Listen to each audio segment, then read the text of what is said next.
Hindi pa natin masabi na lahat yan INC, ano? Hindi pa natin masabi lahat yan KOJC. Correct. Hindi Pero pa. kung matuloy, iniisip mo diyan kung matuloy kasi parang bawat relihiyon meron silang issue kagaya nung sa JIL may issue kay Boss Joel, kay Joel Villanueva. Tapos yung sa KOJC, yung kay Buloyski naman. O tapos yung sa INC naman, kung sakali, kay Marcoleta naman. Ano sa tingin mo? Dahil doon yun. Naman, yung kay Marcoleta, hindi mo naman pwedeng sabihin na lahat ng iglesia sumasang-ayon sa kanya. Correct. Si Tonyeng nga Si Tonyeng, disapprove sa kanya si Katunying.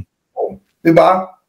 Hindi lahat ng iglesia, porque iglesia si Marcoleta, sang-ayon lahat sa kanya ng kareliyon niya. Hindi. Oo. Hindi ganun.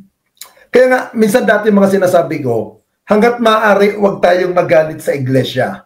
May mga ngilan-ngilan lang dyan na percent lang. Ang gusto lang, oo. Pero in general, hindi lahat. Correct, diba? oo. Hindi lahat. Yun yung kasi kung ipangangalanda ka natin sa vlog, INC sasama sa ganito, kahit wala pang announcement, baka mapilitan sumama nga yan. Inuudyok na rin natin vlogger na rin ng parang umuudyok Kasi, kung sinasabi nila na may pagkilos ng October 5, November 5, saka November 30, then araw ng Bonifacio Day, dapat ngayon pa lamang nagdi-declare na ang INC, naglabas na ng opisyal na pahayag. Hindi naman ganun kadali ang pagpapalabas ng circular na basta't ka lang magkikilos ang rally ng ganun-ganun lang. Oo. Alam, religious yan. Lalo na, address na ngayon. Yes. Siyempre, aasikasuhin pa yung mga trabaho niyan. Yes. Papaalam ako, ganito, ganyan. Papaalam, di ba? At yung mga kukunin na sasakyan, di ba, gagamitin. Hindi naman ganun. Saka, ang iglesia, alam naman natin, pag nagparali sila, may 1 buwan ang pagitan na announcement bago yung event. Para umabot sa lahat, no? Yes. Di ba, hindi yung, next week, rally tayo. Hindi naman sila, maliban na lang, kung emergency. Oo. Pag nalalagay sa alanganin, yung kanilang kapatiran. Ako sinasabi ko is, kung sakali man na gano'n ang mangyari at merong anunsyo o merong talagang ganyan na mangyayari, tingin ko hindi lahat ng INC sasama. Dahil yung iba dyan, ang gusto lang talaga nila is yung pananampalataya tsaka yung salita ng Diyos. No? Yeah. Out sila sa politika. Oo. Sila naman nakikita ko, galit lang sila sa korupsyon. Hindi sila galit kay Pangulong Marcos. Saka isa pa, ang dami rin naman nakapwesto sa Marcos administration na member ng INC. Siyempre marami gagamitin dyan. Yung dati, Kap Ninyo, di ba parang dati is sinasabi is hindi sasali, hindi sasama sa politika yung mga INC. Pero ngayon, meron na silang mga senador. Alam mo kuya yung sinasabi mong ganyan na ayaw nila sa politika, ayaw nila sumali sa ganyan. Ika nga parang tao lang din yan. Lahat tayo nagbabago. Di ba? Lahat nagbabago. Lahat ng klase, lahat ng uri. Siyempre, may pagpapasya pa yan. Kung magbago na, itong stand nila ngayon, kung mali mo sunod, iba naman ang stand. Di ba? Correct. Oo. Natatanda ko ngayon sinasabi mong yan na ayaw nila sa politika. Ngayon, ang makakasagot dyan, sila, hindi ako. Kasi ako una-una, hindi ako kaurin, hindi ako kaanib, hindi ako kasapi ng Iglesia ni Cristo. Kaya, mahirap sumagot na parang ang dating ay member ako ng INC. Hindi naman ako member. Kaya, hindi ko masasagot yung tanong mo sa akin, Mark, na dati ayaw nila sa ganitong politika, di ba? Mahirap sumagot. Kaya nga sagot ko, lahat tayo nagbabago ng pagpapasya. Parang ganito, Mark. Dati hindi naman kita mahal. Bakit nagbago? Naging mahal na kita. Oo. dati nagkasama tayo, di ba? Ang tahimik mo ka. Yes. Pabayaan mo na yung tahimik na yan. Next time, hayaan mo, susubo ko na yung titi mong yan.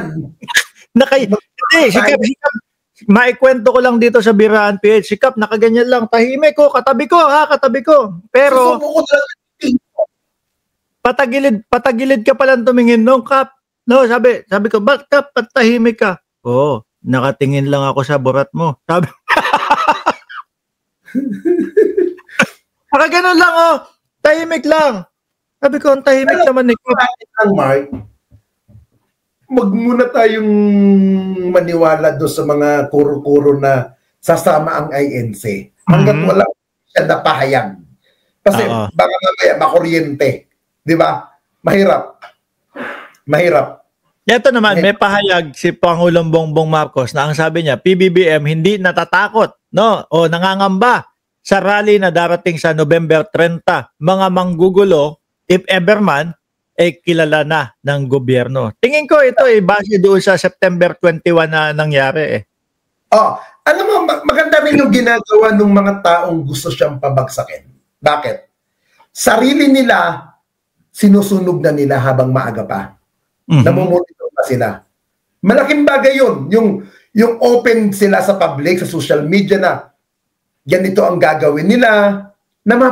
Kung saan ba maaga pa lang, napaplano na rin sila ng gobyerno kung paano nabubuking. Nalalaman yung na. Yung plano nila, inaano sila sa social media, pinopost nila, nabubuking. Di ba? Kaya okay na rin yung ganyang bagay. Di ba? Blessing in disguise na rin yan.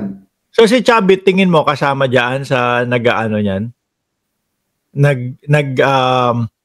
Ano tawag dito? Nag-oorganisa? Kay Chavit, hindi natin masabing kasama siya sa nag-oorganisa. Kasi si Chavit, ang nagbabasa ko kay Manong Chavit, meron siyang personal na agenda. Negosyante yan Negosyante si Chavit. Hindi sasama yan sa isang grupo na wala siyang makukuhang pakinabang. Wala siyang makukuhang babalik sa kanya. Tingin mo hindi kaya yung dahil nga, di ba, iniimbestigahan siya ngayon. Merong mga pag-iimbestiga. Oo. Pero dito, yung nangyayari kay Chavit at between kay Pangulong Marcos, magandang bakit? Dahil kahit na sinusuportahan siya ng isang tao, tinulungan siya di umano, wala muna tayong kaibigan. Nagkamali ka dapat mong panagutan. Yun ang maganda kay Pangulong Marcos. Totoo yan. Walang utang na loob, ano? Yes. Nagkamali ka Di ba? Pangalawa, ang maganda rin kasi kay Pangulong Marcos na sinasabi nila, diktador daw si BBM. Kayari, kinakasuhan. Tignan nila yung sinasabi nilang gano'n si Pangulong Marcos. Bakit hanggang ngayon nakakapagsalita sila? Bakit hanggang ngayon nakakapag-operate ang SMNI? Kung talagang ginaharas sila ni Pangulong Marcos. Correct, Diba? Kasi kung ginaharas sila ni Pangulong Marcos, hindi na sila makakapagsalita. Ikumpara mo yung ginawa ni Pangulong Duterte dati sa Rappler na talagang tuluyan at sinatdown. At patong-patong ang kaso ni Maria Ressa. Correct. At yun din ang ginawa sa TV5. Ikumpara mo si Pangulong Marcos doon at si dating Pangulong Duterte. Ang layo. Mas masasabi mo pang diktador si Pangulong Duterte nung panahon niya. Tsaka yung panahon nila hindi yung panahon nila mabilisan Mabilisan yung mga paghusga. Ito yung mga DDS kasi ang sinasabi, mabagal itong gobyerno ni Marcos. No, kasi halos ilang buwan na daw. Yung sinasabing mabagal, okay lang. Bakit? Kung masyado kasing mabilis, nag-iimbestigat, nag-aano ka ng kaso, kita mo yung pinagmamalaki ni Greco Bellica. Yan. Binlak ako niyan. Kasi panakot ni Greco Bellica. Kinasuhan namin mga yan. Ilang taon na. Bakit hindi makonvict yung mga kinasuhan niya? Walang napatunayan. Ang sabi niya ni Pangulong Marcos, kung napanood ko siya, okay lang mabagal ang system.